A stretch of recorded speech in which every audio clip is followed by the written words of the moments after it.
3 parliamentary constituencies, 4 parliamentary constituency. Most of the members are here. Because of our honorable Prime Minister's recent reforms on GST.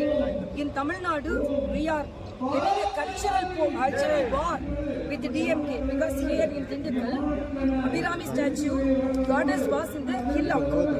During the Tipu Sultan period, she was brought down, but she has not been replaced. So like that cultural war, whether it is Keeladi, whether it is Kotai Abhirami, we are suffering. Hindus are ignored, humiliated. So this is a cultural war between DMK and ourselves.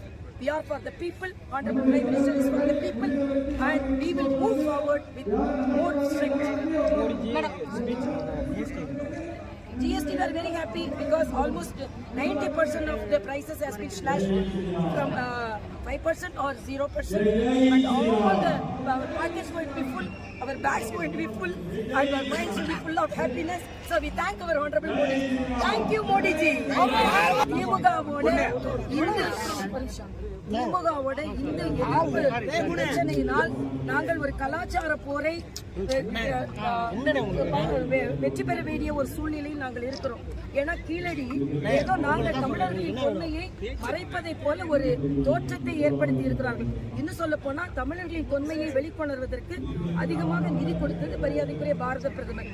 அதே மாதிரி இங்க கோட்டை மாரியம்மன் மேலிருந்து கோட்டை அபிராமி மேலிருந்து கீழே கூட்டி எடுத்துட்டு வந்ததை மேல கொண்டு வைக்கிறதுக்கு திராவிட கட்சிகள் எதிர்ப்பாக, திராவிட முன்னேற்ற கழகம் எதிர்ப்பாக இருக்கிறது. ஆக நாங்க கோட்டைக்கு போகும் பொழுது நான் ஏற்கனவே சொன்ன மாதிரி குளத்தில் வட்டை இலையோடு தாமரை மலரும், இங்கே இரட்டை இலையோடு கோட்டையில் மலரும் என்ற வகையில நாங்கள் எங்களது கலாச்சார போரை நாங்கள் நிலைநிறுத்துவோம். நிச்சயமாக வெற்றி பெறுவோம். திமுக மக்களின் எதிர்ப்பாக இருக்கிறது, நாங்கள் மக்களுக்கு ஆதரவாக இருக்கிறோம்.